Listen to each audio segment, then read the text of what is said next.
Irmãos, então eu quero hoje começar uma série, sobre despertamento espiritual. Eu ainda não estou chamando de avivamento, irmãos, porque avivamento, ele causa um impacto na sociedade, ele muda a estrutura social. Mas a gente começa com despertamento, acende um fósforo, não é? Como eu mandei para vocês, acende um fósforo. E depois acende outro fósforo. E eles vão se unindo, né? De repente você tem uma grande chama aí, não é? E aí, porque o mover de Deus é soberano. Então ele começa aqui, começa ali, depois ele junta tudo, e aí acontece um impacto na nação. Amém, queridos? Então eu quero que os irmãos abram em 2 Crônicas, capítulo 7, versos de 1 a 15. 2 Crônicas, capítulo 7, versos de 1 a 15, eu espero, o Mateus já colocou, e nós vamos seguir a leitura. Localiza aí só para você, se você quiser gravar, marcar alguma coisa na sua Bíblia, né? Então você tem a Bíblia aberta com alguma coisa para fazer suas anotações, tá bem? Posso ler? Bem. Assim Salomão acabou a casa do Senhor e a casa do rei.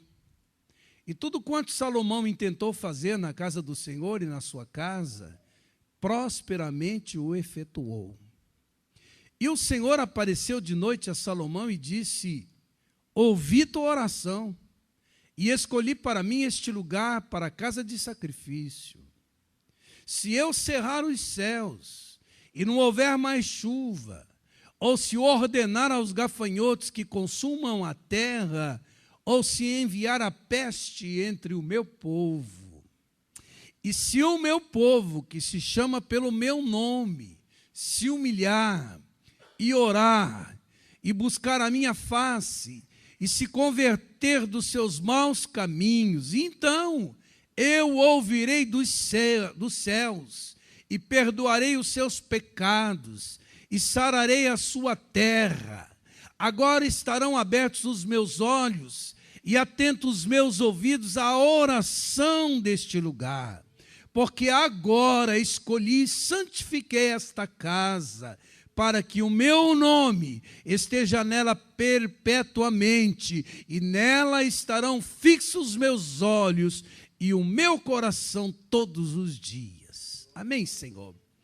Pai querido, eu quero pedir que o Teu Espírito Santo testifique em cada coração aqui hoje, das pessoas que o Senhor escolheu para estarem aqui nesta tarde, e que responderam à persuasão do Espírito, para começar essa caminhada de um avivamento espiritual, que Tu testifiques no coração deles, aquilo que o Senhor me testificou no meu espírito, a caminho daqui, daquilo que o Senhor pretende fazer neste lugar hoje, algo extraordinário, algo maravilhoso, algo sem precedentes na história de muitos aqui, Senhor, e eu espero que seja na minha história, em nome de Jesus, e que essa palavra chegue quente nos corações, e que Teu Espírito a aplique, ó Deus, produzindo em nós uma sede, uma fome, ó Deus amado, produzindo em nós uma avidez por coisas mais excelentes, por coisas mais poderosas na nossa vida, em nome de Jesus e para a Tua glória. Amém e amém. Amém, queridos. Irmãos, o templo de Jerusalém tinha sido inaugurado. Estou dando contexto. E quem realizou este sonho que era de Davi, foi Salomão. E nesse contexto, Deus aparece para ele e fala das condições para um despertamento espiritual, coisa que ele vinha orando e pedindo já no capítulo 6. E Deus fala também das consequências desse despertamento espiritual sobre a nação e sobre o povo. Então, queridos, eu tenho aprendido que nós não produzimos nem administramos um despertamento espiritual. Eu não tenho essa responsabilidade. Você não tem essa responsabilidade.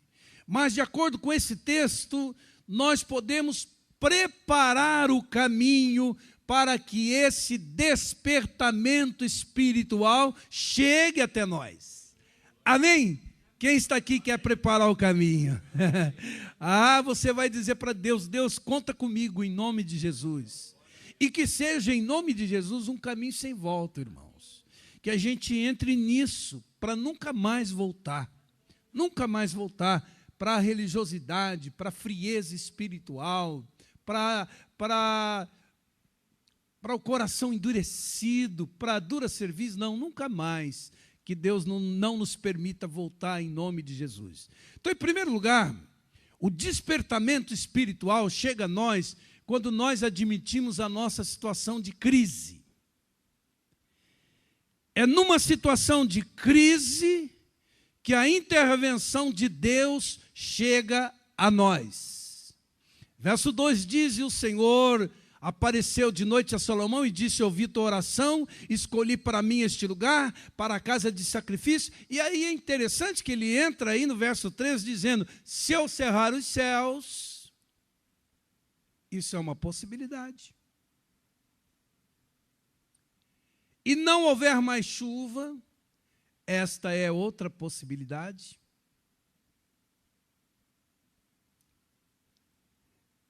Ao término do culto, procurou-me o Paulo, marido da Andréia, dizendo que teve um sonho. Foi um sonho, né, Andréia? Ele até perguntou para ela: trovejou essa noite? Falou: não, uma montanha, formando lá uma nuvem, e choveria torrencialmente, do sopé da montanha um rio sereno, mas que Deus derramaria essa chuva desse rio, e quem mergulhasse participaria desse despertamento espiritual. Um sonho que veio em confirmação ao que o irmão Ney profetizou naquela reunião de oração na salinha, né, irmãos? Aquela salinha está ficando boa. Para nós, nos momentos em que antecederam a nossa célula.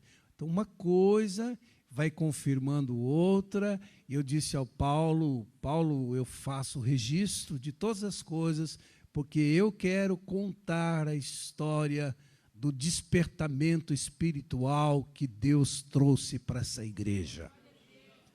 Amém, queridos? E hoje pela manhã, que coisa interessante, o irmão sabe que o pastor Nelson é um pastor tradicional, né? Viu o que Deus fez? Fiquei em oração por ele. Falei: Senhor, usa ele no quebrantamento. Amém, queridos? Por quê? Porque Deus é soberano sobre todas as coisas, e Ele vai somando isso àquilo para a realização do seu propósito.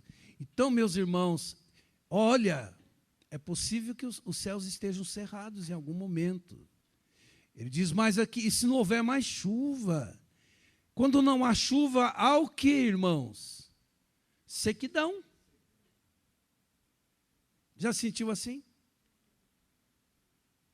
Com os olhos secos, coração endurecido, insensível, tantas vezes, sem prazer nas coisas de Deus, sem alegria do Espírito, sem o regozijo na alma. E ele diz: e se ordenar aos gafanhotos que consumam a terra, ou se enviar a peste entre meu povo? Irmãos, isso tem cara de juízo, tem cara de disciplina, tem cara de consequência, de um afastamento de Deus. Então, o que esse verso está falando, amados? De chuvas retidas, de produção comprometida, de peste se alastrando no meio do povo, e tudo isso pode vir em forma de consequência natural dos desvios que nós fazemos dos propósitos de Deus para a nossa vida. Pode ser também uma prevalência do inimigo sobre nós, ou disciplina e juízo de Deus com o propósito de corrigir a nossa rota. Tudo que Deus faz em nossa direção é sempre com amor, para nos poupar de consequências de um caminho distanciado dele. Amém, amados? Então os campos não produzem, a seca é severa, o fogo é devastador, os gafanhotos devoram tudo, e essa crise atinge o povo de Deus. Crise. Ou você não admite que há uma crise na nossa espiritualidade, na nossa comunidade local, nas famílias que compõem essa comunidade local, na igreja evangélica brasileira, na nação Brasil. O tema mais predominante na nação Brasil hoje é crise. Então, para que esse despertamento espiritual chegue a nós, amados, nós temos que admitir a nossa crise pessoal por causa do nosso afastamento gradativo de Deus, a nossa crise familiar em razão da desagregação familiar como consequência de uma frieza espiritual, nossa crise comunitária, quando damos conta de que estamos mais para a religiosidade do que para a vida abundante conquistada por Jesus, a crise instaurada na igreja evangélica brasileira, que foi mencionada hoje aqui pela manhã, que tem se afastado do evangelho genuíno, a crise instaurada na nação, em razão de valores invertidos, da justiça violentada, da idolatria, da nação rendida ao pecado, à corrupção, à miséria. E hoje, mais do que nunca, nós precisamos fazer uma análise do nosso coração, porque se essas chuvas de Deus estão sendo retidas, não é porque os céus estão indiferentes, não é porque a mão de Deus está encolhida, é o que diz a palavra, não é porque os ouvidos de Deus estão fechados, não é porque Deus não tem mais interesse em reavivar a sua igreja. Se estas chuvas estão sendo retidas, é porque há um impedimento no caminho, há uma barreira entre as chuvas e a terra seca. Há um obstáculo que se chama pecado. Mas a crise, irmãos, não deveria ser um tempo de desânimo, de pessimismo, de desesperança, não. Mas um tempo de oportunidade para fazer aquilo que Deus está ordenando. Amém? Então vamos encarar esse tempo, tanto na vida pessoal, quanto na vida familiar, quanto na vida comunitária, como uma oportunidade que Deus está nos dando para uma virada radical. Amém, queridos? Segundo lugar, o despertamento espiritual chega a nós quando damos conta da responsabilidade que temos como povo de Deus para preparar o caminho para esse despertamento. Porque o texto diz no verso 14, se o meu povo, que se chama pelo meu nome. Quem é que pode buscar esse despertamento, irmãos? Somente o povo de Deus, embora as consequências podem atingir as famílias, a igreja local, a igreja brasileira, a nação. Eu e você somos povo de Deus, mas isso, como disse hoje o pregador, é um privilégio, mas é também uma grande responsabilidade. Por quê, irmãos? Porque o mundo está olhando para nós. Nós não podemos conclamar as pessoas ao arrependimento se elas olham para nós e não percebem o arrependimento. Não podemos ser cáusticos na denúncia contra o mal se o mal está instaurado em nós. Perdemos a voz profética. Não podemos compartilhar o Evangelho como esperança se somos vistos como pessoas desesperadas, sem esperança? Então, nosso papel como povo eleito de Deus, sacerdotes reais, nação santa, é anunciarmos as virtudes de Deus nesse mundo. E o texto diz que somos aqueles que chamam pelo nome de Deus. Em outras palavras, Deus é a nossa identidade. Nós somos o único povo que chama pelo nome de Deus. E no momento em que você começa a se compreender como parte do povo de Deus, começa então a abrir o caminho para esse despertamento espiritual. O despertamento espiritual é obra de Deus. Mas, irmão, só virá se o povo de Deus, que chama pelo seu nome, buscar. Amém, queridos? Terceiro lugar, o despertamento espiritual chega a nós quando passamos a desejá-lo de todo o coração. Há uma condicional no texto, aí no verso 14, é um se. Note que essas duas coisas andam juntas. A soberania de Deus, Deus quer derramar e só Ele pode derramar. E a responsabilidade humana, Ele derramará sobre corações que Ele encontrar avidez. A igreja não abre as comportas dos céus. A igreja não tem capacidade de derramar o Espírito.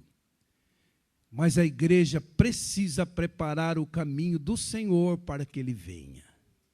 Criar espaço, irmãos. Abrir o coração. Convidar. Vem, Espírito. Move-te neste lugar livre e soberanamente. Mas a igreja, então, precisa clamar. As chuvas não virão se o povo de Deus não se humilhar, como vemos aí no texto, se arrepender, orar, acertar sua vida.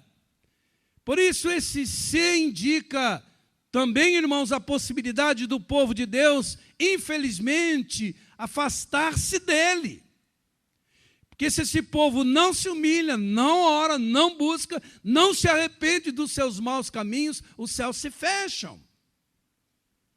O povo afastado de Deus, longe de Deus, infiel a Deus, desobedecendo a Deus, não orando, não se quebrantando na presença de Deus, não vai ter um despertamento espiritual. Amém, queridos? Então você está buscando a Deus e pagando preço por esse despertamento?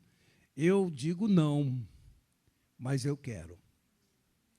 Se Deus dependesse hoje da sua vida, o despertamento viria? Eu digo não, mas eu quero. Se todos os crentes fossem exatamente como você, as janelas do céu se abririam ou se fechariam? Porque tem essas duas possibilidades. Então Deus começa a dizer, se você, se eu, se nós aqui queremos isso, desejamos isso, a primeira coisa então é mostrar quem somos. Somos o povo de Deus, que clama pelo seu nome, mas também somos o povo que corre o risco de se afastar de Deus ou de se quebrantar na presença de Deus. Então, Deus começa a dizer a você, a mim, a nós, queremos isso. Amém, amados? Você quer? Você que veio aqui nessa tarde quer? Basta querer e se abrir e se render, e você vai ver o que Deus vai fazer em nome de Jesus. Quarto lugar, o despertamento espiritual chega a nós quando nos humilhamos na presença de Deus. Ele diz, se o meu povo que se chama pelo meu nome se humilhar. Irmãos, o que significa humilhar? Alguém já disse que o pecado mais comum e mais grave que pode nos acometer é a dureza de coração. É a dura cerviz. Os irmãos sabem o que é cerviz? É isso aqui, ó.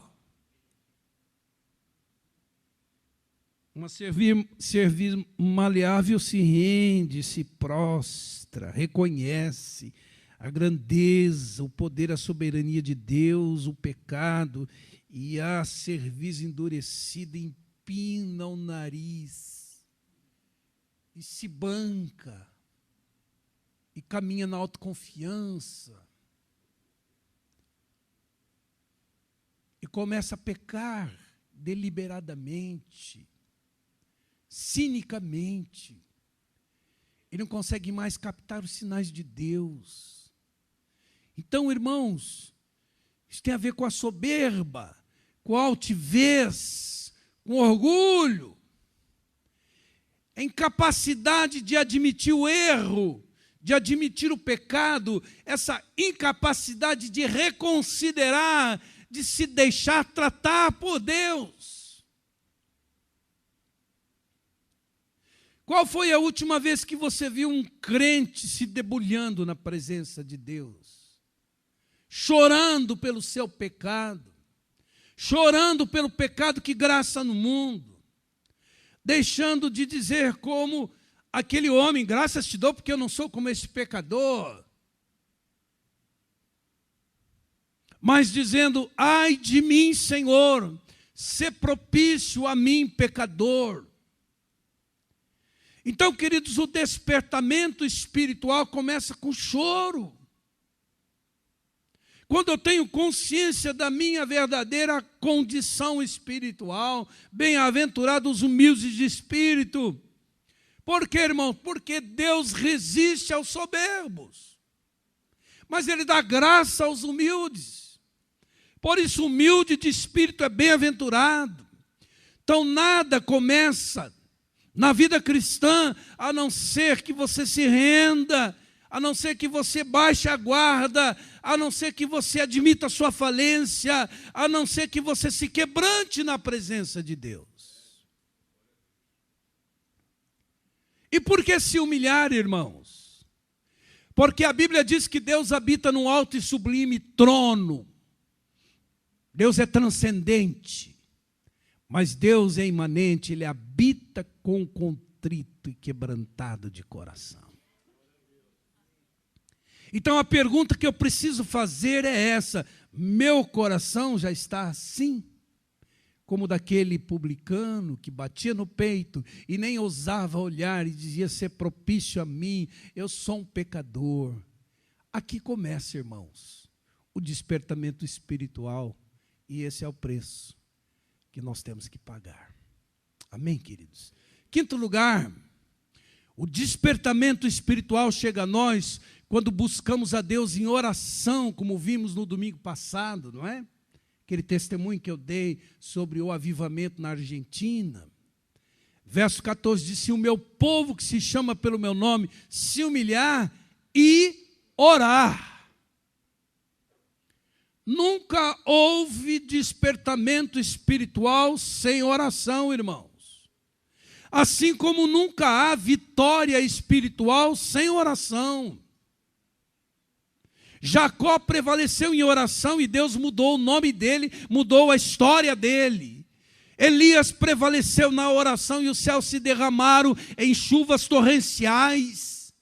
Ezequias prevaleceu em oração e Deus livrou Jerusalém daquele ataque terrível do império assírio. Neemias prevaleceu em oração e a cidade que estava há 140 anos debaixo de escombros foi reconstruída.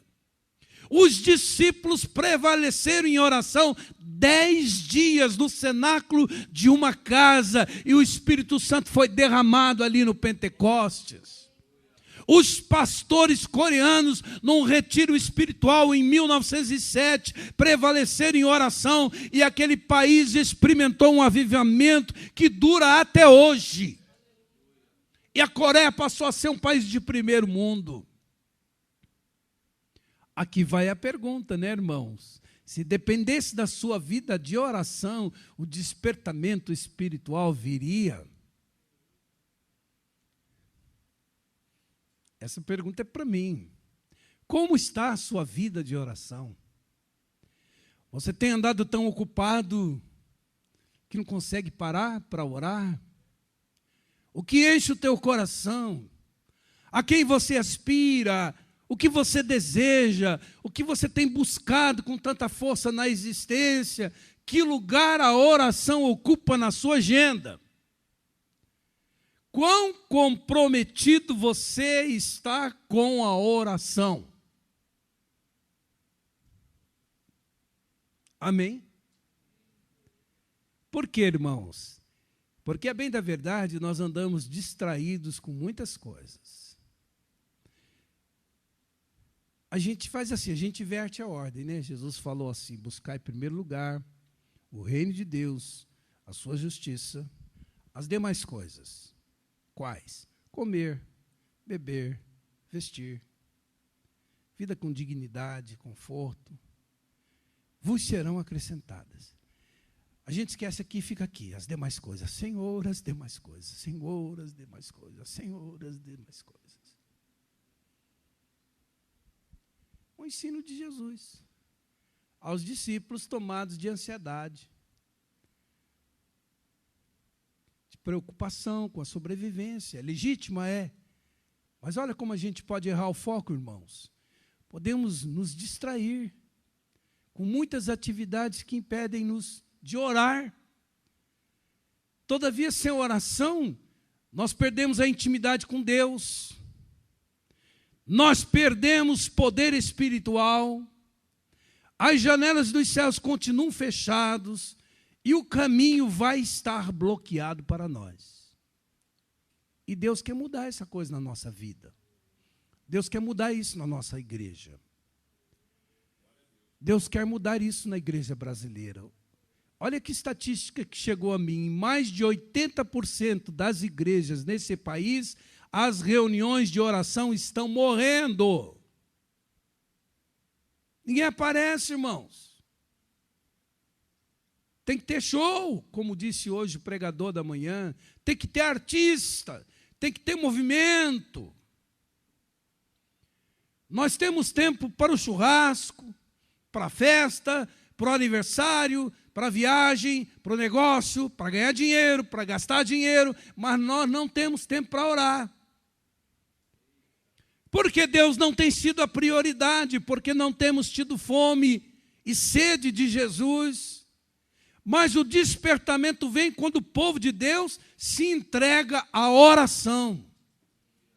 Amém, queridos? Sexto lugar, o despertamento espiritual chega a nós quando buscamos a Deus de todo o coração. Diz aí, se o meu povo, que se chama pelo meu nome, se humilhar e orar e buscar a minha face. Eu quase morri de vergonha, irmãos, porque fui avaliar meu caderninho de oração diante desse texto e dei conta de uma realidade muito triste, que a maioria das minhas orações estavam voltadas para as mãos de Deus e não para a sua face. Como se eu estivesse buscando gotas de águas, quando poderia ter a fonte, valorizando mais as bênçãos do que o abençoador. Faz um teste. Quando você ora, o que você pede? Por você, pela sua família, pela sua saúde, pelo seu emprego, pelo seu casamento. E aí você pede, pede, pede, pede e pede. Mas aqui é diferente. Se o meu povo me buscar. E qual é o alvo dessa busca? O que se está querendo? Prosperidade, riqueza, sucesso, vitória, ver-se livre das lutas. O que se está pedindo aqui, irmãos, não são coisas. O que se está esperando aqui é a busca do próprio Deus, da presença de Deus, da intimidade de Deus, da glória de Deus. E esse contraste eu pude ver claramente no comportamento do povo e Moisés, quando eu li aquele livro, A Busca de Deus. Eu não me lembro se é bem esse texto, mas quando eu fui para Santarém, na volta eu vim lendo esse livro no avião, e o que eu vi ali foi que o povo de Deus estava sempre voltado para as benesses de Deus, e Moisés, o líder, desejava a face de Deus, a manifestação da presença de Deus. Escolheu a coisa certa. Então, queridos, em tempos de despertamento espiritual, as pessoas não querem coisas, as pessoas querem Deus, as pessoas não estão olhando para as mãos de Deus, como aquele pai que chega de viagem, né? E a criança já fica olhando para a mala, né? Em vez de dar um abraço e dizer, oh, que gostoso você está aqui, você chegou. Somos essas criancinhas. As pessoas não estão olhando para as bênçãos que Deus possa dar, mas para a face de Deus. Há um anelo pela presença de Deus. Presta atenção, vou dizer uma coisa muito interessante para você. Por quê? Porque é possível seguir viagem na existência com posse das bênçãos de Deus, porque o que Deus prometeu, Ele vai cumprir. Que Deus prometeu para o povo dar uma terra que mana leite e mel, que Deus prometeu para o povo colocar uma escolta de anjos a caminho da conquista dessa terra, o que Deus prometeu para o povo, desbaratar o inimigo que impede a posse dessa terra, mas Deus disse, diga a Moisés que o povo pode subir, mas eu não vou com eles. Que coisa interessante. Eu posso seguir de posse de bênçãos, sem, no entanto, ter a presença de Deus comigo. E o que Moisés diz? Não arredaremos pé daqui, se o Senhor não for conosco, não nos faça subir.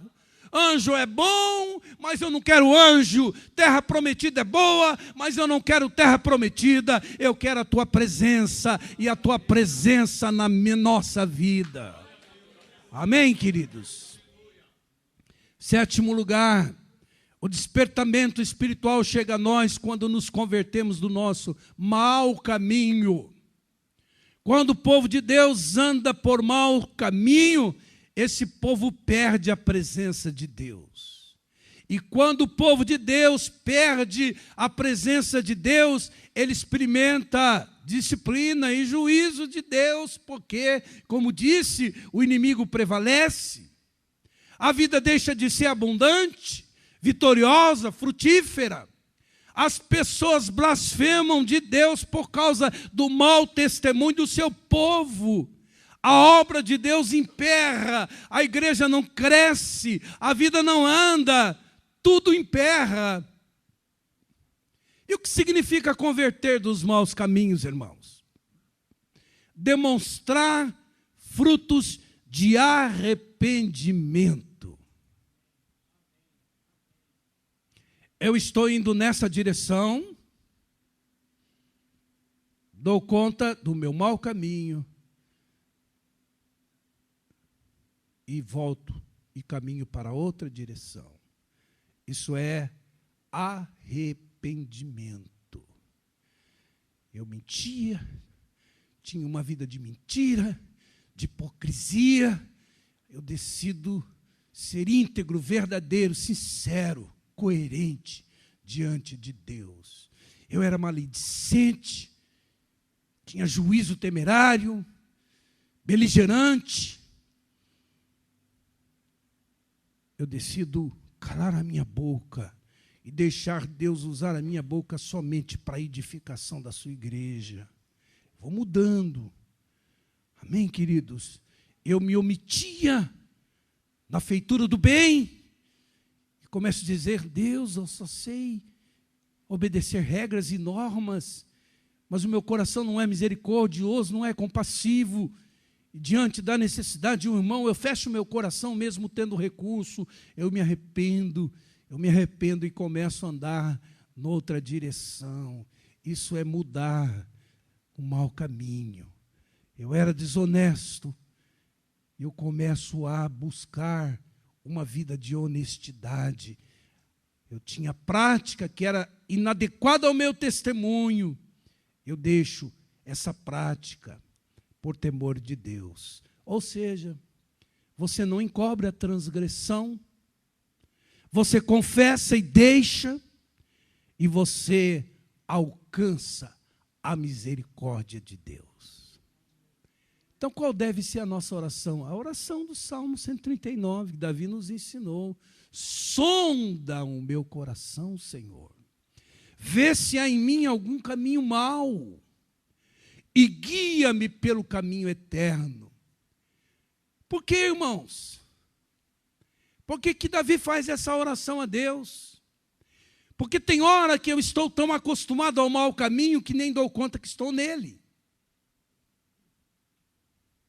O pecado pode se transformar numa cultura, assim como há uma cultura da maledicência.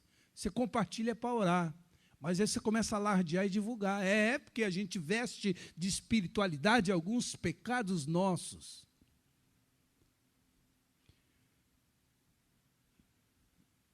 Por que também? Porque tem hora que eu estou no caminho mau e nem sei que estou. Por isso que Paulo dizia, eu não confio nem no silêncio da minha consciência. Sabe o que ele está dizendo, irmãos? Que tempo de persistência e insistência no pecado pode cauterizar, pode enfraquecer, pode contaminar a nossa consciência. Aí você peca gostosamente, porque a sua consciência não consegue mais captar os sinais de Deus. E você se torna um pecador cínico. Tem gente que diz, eu faço, não sinto nada. Mas isso não quer dizer nada. Depende do estado da sua consciência. Se ela está sensibilizada ou não. Amém, queridos? Por isso é necessário que a gente peça a Deus que traga a nós um reconhecimento do nosso pecado para nos levar ao verdadeiro arrependimento. E o que Deus quer ver é fruto de arrependimento. Mudança de vida. Amém?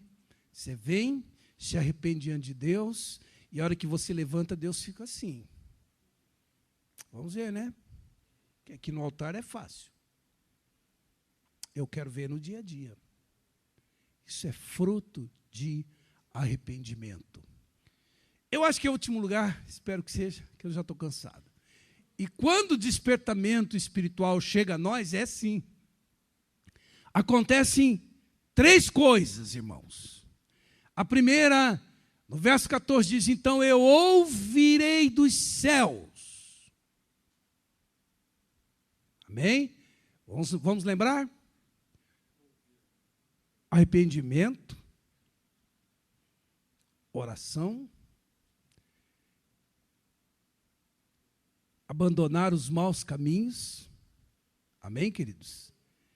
Aí ele diz, então, eu ouvirei. É promessa de Deus. Eu vou ouvir. Porque, como disse, os ouvidos de Deus não estão fechados. Mas, às vezes, a nossa oração não é ouvida. A Bíblia diz que o nosso pecado faz separação entre nós e o nosso Deus. O pecado obstrui o caminho da resposta da oração, ou seja, orar com o pecado encoberto, com o pecado agasalhado no coração, nos causa muita frustração. Talvez por isso que para muitos o momento de oração é enfadonho, porque fala de si para si. E Deus está esperando que haja uma desobstrução para que Ele possa responder e derramar a sua chuva, porque às vezes não temos vida vitoriosa de oração, irmãos, por causa de pecados encobertos, pecados não tratados, pecados não confessados, pecados não abandonados.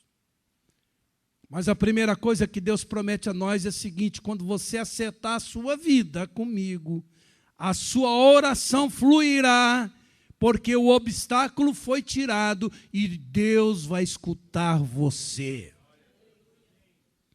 Segunda, perdoarei os seus pecados. O que impede a chegada das chuvas, irmãos, da chuva serôdia, da chuva temporã prometida para os últimos dias? Em Josué está dito que Josué 7, sofre uma humilhante derrota diante da cidade de Ai, depois de uma retumbante vitória sobre Jericó. E quando ele se prostra com os anciãos para entender aquela derrota, Deus diz: pode ficar de pé, Josué, não adianta orar não. Tem pecado no meio do arraial. Enquanto o pecado não for removido, eu não serei convosco, nem podereis resistir aos vossos inimigos. Em outras palavras, pecado escondido, não tratado, não perdoado, não abandonado, impede as bênçãos e as vitórias de Deus sobre a igreja. 1 Reis 19 diz que antes de Elias subir para o cume do Carmelo, ele tirou Baal do caminho. Então não adianta tentar melhorar Baal. Baal tem que sair. Não adianta mudar o nome de Baal. Ele precisa ser removido para que a chuva chegue. Não adianta ficar racionalizando o pecado, relativizando a palavra de Deus. O pecado tem que ser removido. Você troca o nome dele, não adianta nada. Você pode chamar roubo de cleptomania. Não vai adiantar. Então, quando você acerta a vida com Deus, Ele está dizendo: eu vou perdoar os seus pecados. Vocês acham que tem pecado no arraial do povo de Deus, irmãos? Então, se queremos o despertamento espiritual, precisamos nos humilhar. Diga, nos humilhar. E orar. Nos converter dos maus caminhos. Para que Deus nos escute. Para que Deus nos perdoe. E a terceira e última coisa: eu sararei a sua terra. E aqui Deus está falando que o pecado traz doença, irmãos. Deus está tratando do pecado como uma doença, uma praga, uma epidemia que precisa de cura. Nós precisamos de cura. A nossa família precisa de cura. A nossa igreja precisa de cura.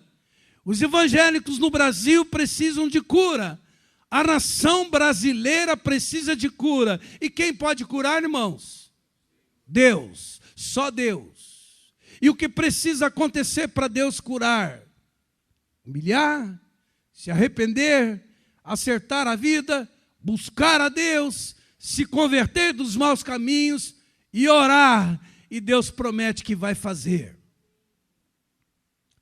Quando você olha para o cenário brasileiro com tanta crise política, ética, eu pergunto a vocês: onde está onde está a solução para a nação brasileira, irmãos? Na igreja. Não tenha dúvida. Um dia um senador disse o seguinte, perguntado sobre transformações na nação, ele diz: o único dado novo na nação brasileira nesses últimos tempos foi o crescimento da igreja evangélica no Brasil.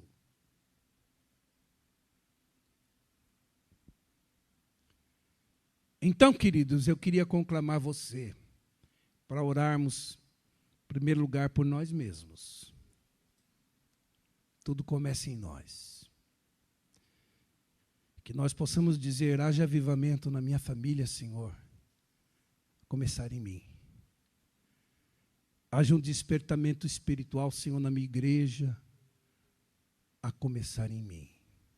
Porque tem gente que fala assim: essa igreja é tão fria, e você é o quê?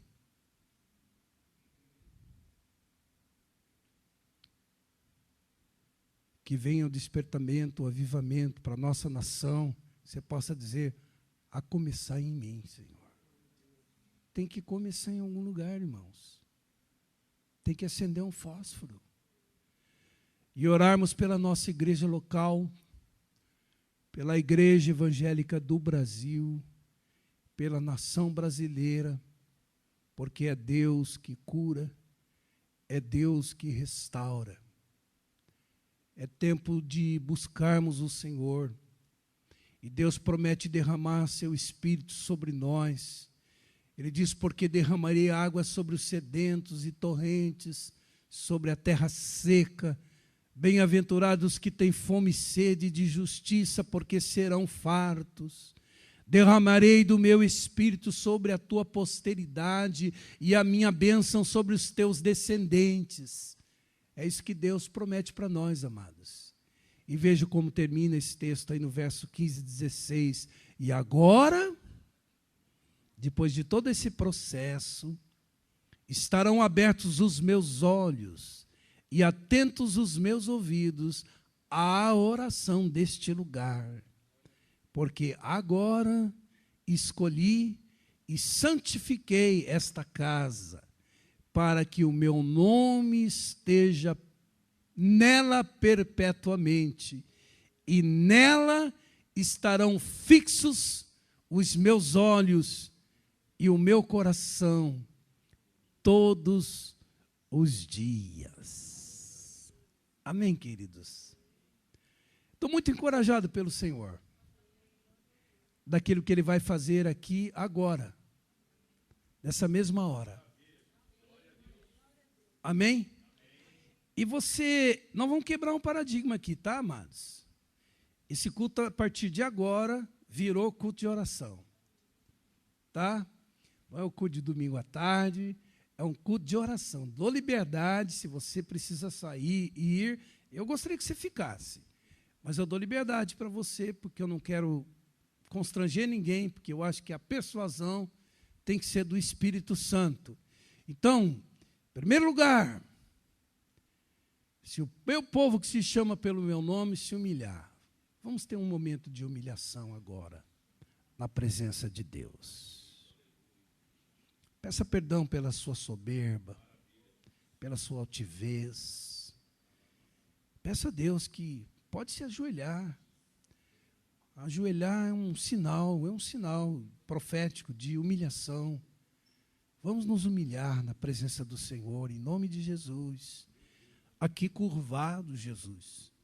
Estamos reconhecendo tua grandeza, teu poder, tua graça, tua misericórdia.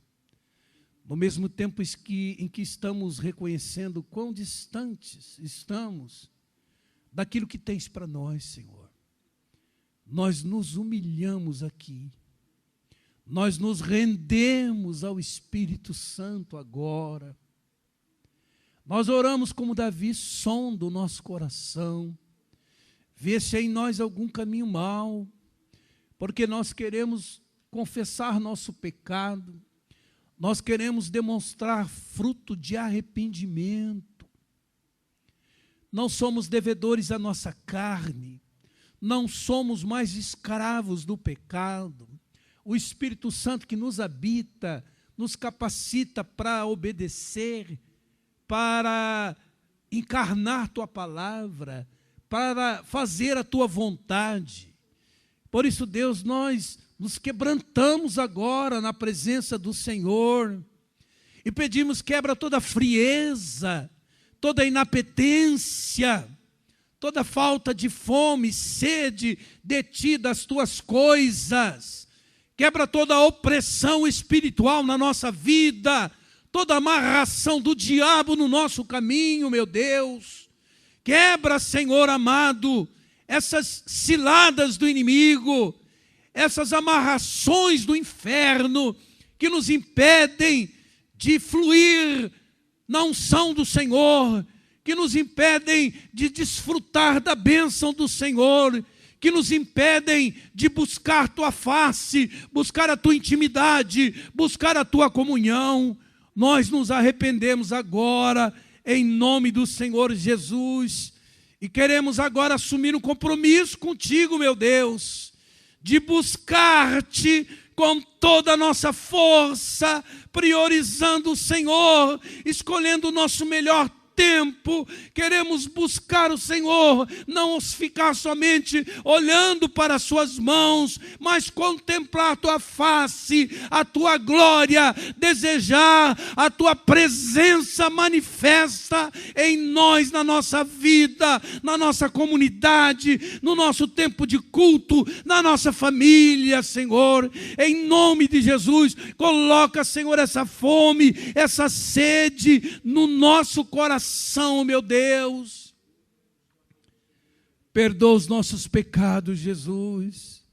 Sara a nossa terra, Jesus. A gente vai dando conta de que o inimigo está prevalecendo.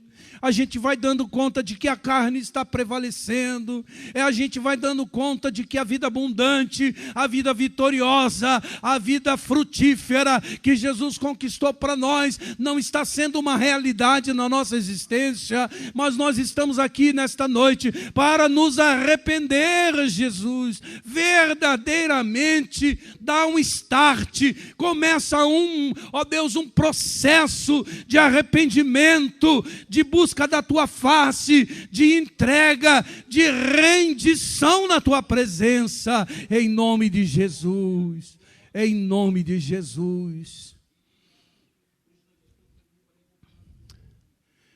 E agora você pode se levantar,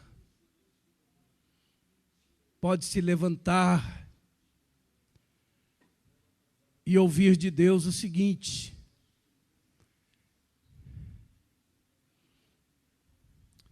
então eu ouvirei dos céus, perdoarei os seus pecados, sararei a sua terra. E agora estarão abertos os meus olhos e atentos os meus ouvidos à oração desse lugar. Porque agora escolhi e santifiquei esta casa, para que o meu nome esteja nela perpetuamente, e nela estarão fixos os meus olhos, e o meu coração todos os dias.